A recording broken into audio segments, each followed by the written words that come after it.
Well, good morning. We are off. We are off to school. We are off to the races. We are off to whatever it is that today holds. First things first, I'll answer your thousands of emails from yesterday. Just kidding. Nobody knows I make these videos. Most pressing thing, I sent my counteroffer last night. I made some dinner, thought about it some more. I was nervous, thought about it. I changed the wording of my introduction a little. I kept it brief, I kept it clear. It's devoid of any emotion, and I just said, hi, here it is. I put a lot of crap, I can't remember my wording, but it was basically just saying, like, I thought a lot about this. You know, nothing about this is a snap decision. Nothing about this is retaliatory or punitive. Like, this is fair. I've consulted about this. Here it is. And I sent it out. I sent it out at like 9:01 p.m. And I don't like sending things at night. It makes me feel like like I was being a coward. You know, like in business when they fire people on Fridays because, you know, then they have the weekend to go away. But it really was just because it took me that long to be composed enough to send the thing. Not that I was a mess, but, you know, I got home from the barn and took care of the dog and had food and did some things and gathered my thoughts. And I just wanted to be really present when I did that thing. And I was. It's one of those oddly unceremonious things. You know, you build it up and build it up and build it up, and then it's all there, and you kind of have that moment where your finger's above the trackpad, and then you're like, send. And then nothing happens. I mean, something will happen, but it's like lighting a very long fuse. You know, I lit it last night, and 10 hours later, you know, the fuse is still like so I don't know when it's gonna get to where it's going. I imagine at some point today something will happen. So that's on my mind. I think I should be able to perform my job today. I'll be fine. It's a little bit present, you know, because something will happen. She wants me to sign this thing for her. On my counteroffer, it was the last thing. It's like, hey, if we meet all these things, I sign your quitclaim. So if she agrees to it very quickly, I will sign it very quickly. And if she doesn't, I don't know. The position she's in, she chose to be in. Buying property with your boyfriend is strange. Buying very expensive property with your boyfriend is stranger. Let him buy it. You know? My not signing thing, making her the victim, is no, there's something wrong with that. I love my job. I love what I do. I get to buy weird things in bulk. When was the last time you walked into Lowe's and saw that gallon jug of glue and thought, I need that? I walk in, look at the gallon jug and think, I need 2 or 3. You know, it's just different. Probably 3. I'm all over the place, huh? How are you doing? What is on the agenda for you today? Oh, so last night, just to finish that story, I sent it about 9:01. I was on the couch, and my friend invited me over to have some gnocchi and beer bread that she made, which I saw on Instagram and looked amazing. And I really wanted to go, but I was sort of like, you know, when your sort of like gut instinct is like, just chill, don't go out. Which is the thing I'm constantly fighting, right? You know, just put yourself out there, do it. So I was on the couch and I was like, oh, should I go? Shouldn't I go? And the next thing I knew, it was 1 o'clock in the morning. I sent the thing and I just fell asleep. Yeah. So that was fine. I got up and, you know, you play little games with yourself when you do that. Like, I know if I wake up too much, then I won't be able to go back to sleep. So you kind of get up and you keep your eyes sort of like half shut, and you turn off the lights and you try and get into bed without waking up too much. But I did wake up too much, so I got into bed by like 1:15 or whatever, and I could not sleep. I just, you know, when you're lying there and you close your eyes and you're trying to meditate and you think like, oh, was I drifting off? I don't know. So I was like reading stuff on my phone, or I got my laptop. I wrote back. Oh, because the real estate agent wrote me last night and just said, so we'd gotten the counter. There's so many counter offers. I feel like such an adult, and it sucks, you guys. I sent a counteroffer to my wife for a divorce settlement yesterday. Yesterday morning, somebody who wants to buy our condo sent a counter to our counteroffer. The real estate agent wrote to me last night saying, you know, your wife thought this price would be okay. And it was just so annoying. Like, it's embarrassing that we can't be adults about this. It's embarrassing that it's this he said, she said. And so the realtor wrote to both of us on a group email.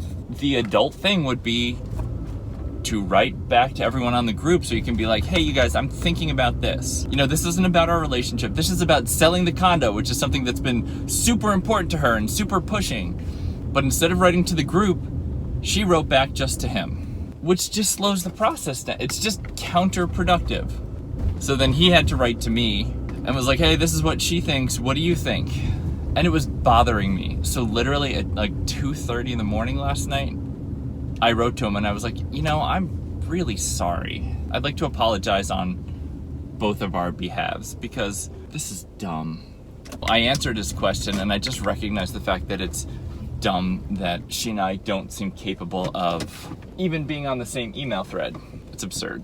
And I finally fell asleep somewhere in the 4 o'clock hour, and then when the alarm went off at 5, I was a zombie. And I snoozed and snoozed and I was like, damn it, this sucks. But I guess that's just life. I definitely had anxiety yesterday. It makes sense that my brain is ticking and my sort of present moment is a little upset. Doing midday errands during my prep, it all feels very perilous. Like, drive 20 minutes to shop for 20 minutes. But I'll try, you know, staying positive. How's your day going? Sounds like there might be movement on the house.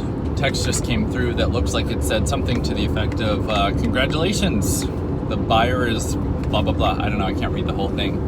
Something about wanting to come by today while I'm at work. And it's like, no, man, like, I'm at work. The dog is there. It's strange. I am a big believer in bookends. You know, I like the openings and closings to things. And my wife and I bought this place together. And I figured we'd live there for a while because we loved it. And when the time came that we sold it, we would be moving on to something better or to a new adventure together. We would be doing it together. What is coming to pass is we're selling it and she hates me.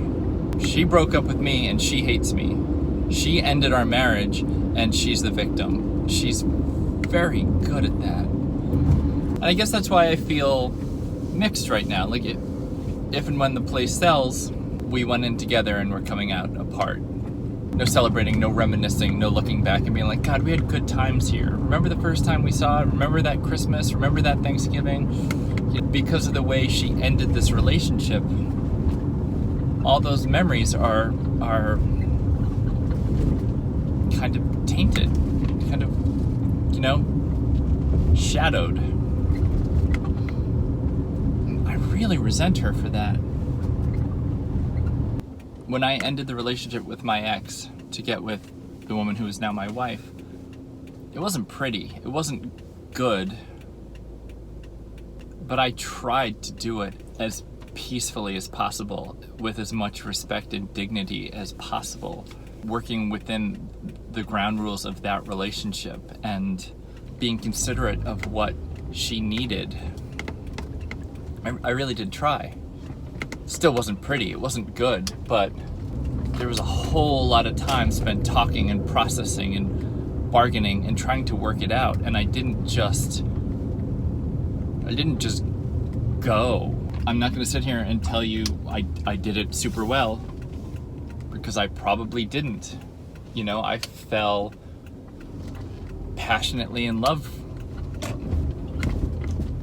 with my wife. You know, and that's a great storybook thing to say. I just knew I loved her. But I still tried to end my other relationship with dignity. Hello, my friends. I am done for the day. I'm leaving as quick as I can. I gotta go home and clean the whole flippin' place. I did all the laundry last night and I was gonna fold it all today. And now I have to clean and get out so the person can come look at the condo again. I guess he's very interested. Today was good. Lecturing on machines is just, it's kind of, I'm not gonna say it's exhausting, but it's a lot. you know, you have all these points you want to hit and all the things you want to make sure they know to be safe and good, and to try and move it along and keep it interesting and not seem bored as a teacher. It's, you really have to sort of like dig deep and put energy into it. And I try. But I'm left now being like, all right, I'm ready to go home. I'm not ready to vacuum and dust and Windex and toilet clean and floor polish and all the rest, but I will. I don't know where I'm going to put all the laundry. It's been a very sort of molassesy separation. Kind of like silly putty. I was just thinking about that. You know when you have silly putty and you pull it real fast and it snaps? But if you have silly putty and you pull it real slow and it like stretches, I feel like what she did was like snap and was gone. And my separation has been like, and you know, it's kind of stringy and tenderly, and you can relate that to emotions and heartstrings and all the rest of it. But I think I'm getting to the point at which I can go. You know, I'm definitely to the point at which I'm kind of tired of her. I'm tired of how she's treating me and how she's been to me. It's been 6 months. I'm pretty aware of that. I have a phone call set up with the mediator sometime around 5 today. I wonder how that will go.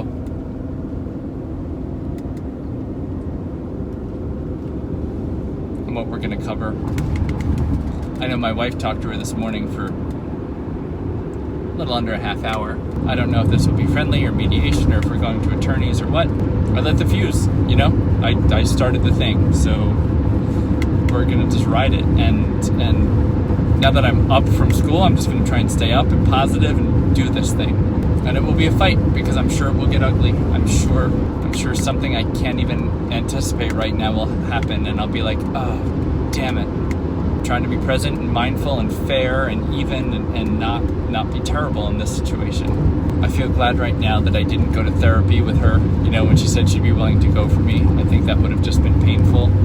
I think the separation I've worked on in my head and in my heart since that second mediation session has been good. Days like yesterday showed me a little that I think I can be happy again. You know, I need to actively pursue the things that make me happy. And I'm happy that I've done that so far. I don't think I'd be as good as I am if I hadn't done that. Well, hey, that was a whole lot of work. That little dog back there sheds. Wait, where is she? She sheds a lot. Like, I hadn't vacuumed in 3, maybe 4 days. Yeah, let's say 4 days. Holy cow. Like, it filled probably almost half the canister on the vacuum. She's just so fuzzy, and for some reason, she's shedding crazy right now. I'm just waiting now. But I'm not panicked because I've been waiting the whole time. Like, all I do in this breakup is wait. All I've done for the past 6 months is wait.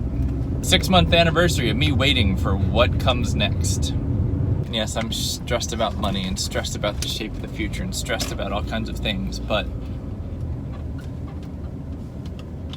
I think when I don't have her, some of that stress will go away when I know definitively what my future looks like, financially even. We're driving into the barn playing my favorite game. His groom is here. You can see his car. But that's okay, he's nice. But is he here? Yes, he is. I had really nice conversations with the people at my barn. And even when he went walking by, it didn't ruin my life. But God, his voice annoys me. It really does. Oh, you look so sad. Hey, you doing okay? Oh. You should really run free. Gotta get you out of here, buddy. Gotta get you free. Wow, you're trapped in your cage. I'm sorry. So sad. Such a depressed horse. I know because I'm a horse psychologist. You can just tell. So sad. Anyway, I'm gonna go find some food. Hey, how are you? I'm a little aimless at the moment. It is 6:30. Sunset's at 7:08. Maybe I'll just go watch the sunset with the dog. Happy hour is over, so I'm not gonna buy expensive tacos. I have all my photo stuff in the car. I don't know that I want to park on the street and go to the dog beach with all my cameras and stuff in the car. That was an oversight on my part. maybe we'll just watch the sunset together from the bridge. That could be pretty. I was sitting talking to my trainer today when my wife's boyfriend came walking by with his horse. I had a moment where I thought, how can she like listening to that voice? He was talking about something with percentages and scores and I don't know, the things that matter to him. It's gross. Mediator was gonna call me after 5 today. It's 6:30, so I don't know what's going on. I can see on the call records that pretty much right after I arrived at the barn, he and her talked on the phone. It's like being surrounded by spies. As I came in, his groom was leaving. And then I guess he saw me, so he called my wife and told her. And then later, I'm assuming as he left, like he called her again. What a bitch. Him, not her. I'm not saying she is or isn't, I'm just saying right now, I'm referring to him as a little bitch. Because he is. At the moment, I feel okay. It's a little bit of anxiety and nervousness just about what's happened, you know, in terms of waiting, right? Like I sent the thing and I haven't heard anything back, and I can see she's talked to the realtor and she's talked to this and that. Here's the thing that's funny to me. Like the anxiety and stress I feel now are these major life things where I don't know what the future looks like. I don't know financially if I'll be okay. I don't know all these things. When I think about times in the past I was stressed or anxious, they seem so petty now. You know, before we went to Japan, I was really anxious because it was kind of the same thing. I wasn't sure that we'd be okay. I wasn't sure how to get around. Not knowing how to read kanji or you know, any of the characters caused me stress. And I thought, like, what if we're taken advantage of or victimized somehow? And I look at that now and I'm like, we would have been fine no matter what. It's no big deal. And I wonder now, like all this suffering I've been doing and all this pain I've been going through, at some point in my life, will something else happen to me? Like I'll get sick or I'll be, you know, have some terminal condition. Will I look back on now and think, God, I was so annoying. Like I didn't know. I didn't know how okay I would be. I didn't know how much it didn't actually matter. I didn't know I'd meet the love of my life, you know, in September of that year. Talking to different people about this situation really helps me. It gives me perspective. It keeps me calm to hear about, you know, what they admire about other people's relationships. Like one story we were just talking about was how a friend was in a relationship with somebody and they divorced and then got with somebody else who was awesome because he always had her back. And I thought, that was me. I always had my wife's back. You know, we joked around, but there were never digs or barbs. I was never mean to her. She was my number one. I had her. Hold on, I'm gonna flip the camera because I think it's gonna get pretty.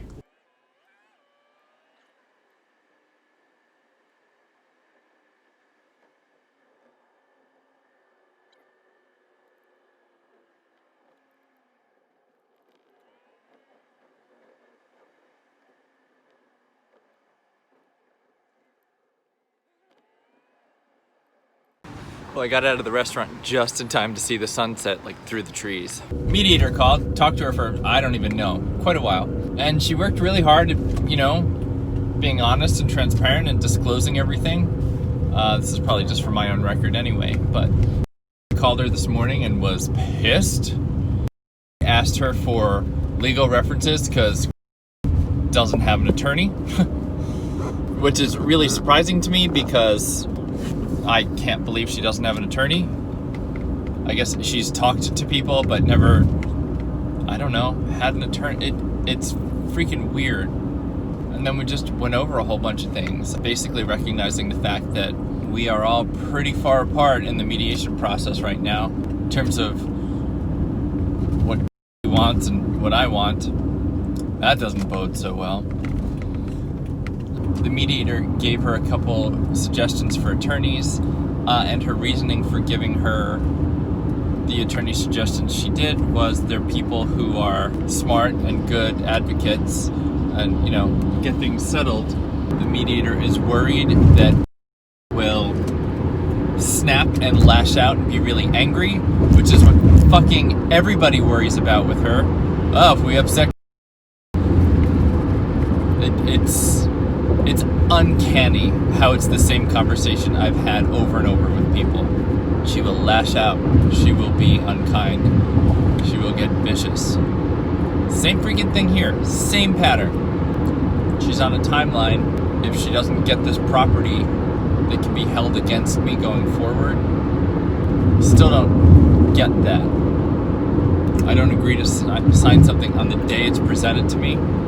Doesn't get her way, there's a fear that she'll lash out. She'll hire a severe attorney and be cruel. She's already been cruel. But it's a fear of again. The mediator has a fear of. It's ridiculous. You know, I see why people hire attorneys and just have them do it. Because you can be like, just do it. Just do what has to get done. I don't want to be part of this. Just do the thing. That's how I feel right now. I just don't want to do this anymore. I just want to be done. I want her to leave. And that sounds like I'm at odds with, I should just sign the quitclaim then so she can leave. But she's trying to screw me over. So going to talk to an attorney, figure out if he can help her write a counteroffer. This feels so juvenile. Like, how has she not done this work? And when I asked the mediator that, the mediator said she feels like she thought she wanted to save money. I don't get it. And I need to be careful here because I don't know whose advice to take. All right, so it seems my house is in escrow. Escrow will open tomorrow, 45-day closing. He's gonna try and push to get it closed sooner. It's a lot at once, All right, so the house is gonna sell. We need to make sure that the money gets held in escrow until we agree on how to get it out. Divorce stuff, man, we're just tearing our whole life apart. I don't really know what I'm thinking right now. Like, I waver so much because I talk to people who I regard as smarter than me. When I talk to my attorney, like, I get this feeling of, like, just let attorneys handle it. When I talk to the mediator, she's like, well, if we have this 5-way thing, attorneys come in and they'll talk about it, it'll still be expensive to prepare, but it might be the only way right now.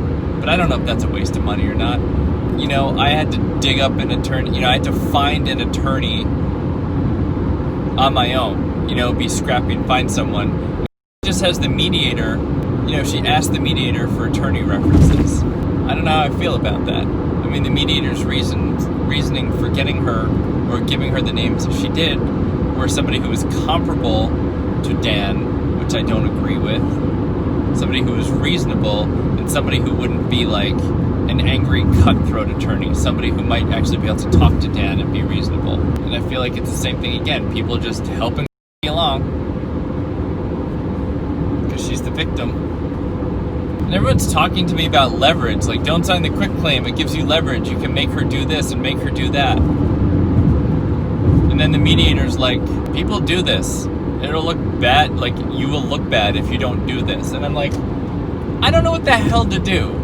I told the mediator that I felt pushed in the last meeting about signing the quitclaim and how I'd never heard of anything. And the mediator expressed that she thought this was something I had discussed. And I was like, no, it was my first time seeing it. I don't feel like the mediator is listening to me very well. She said she had her attorney hat on. She apologized for making me feel like I was being pushed or forced into something. She was moving the process along and blah, blah, blah. I understand that. I get it. But if I didn't have the wherewithal that I have, I could have been pushed into something. And everybody keeps spouting these numbers of, like, if attorneys get involved, it could be at least $30,000 each to get divorced and blah, blah, blah. Yeah, that would suck. My wife, who has plenty of money, is just trying to keep it all.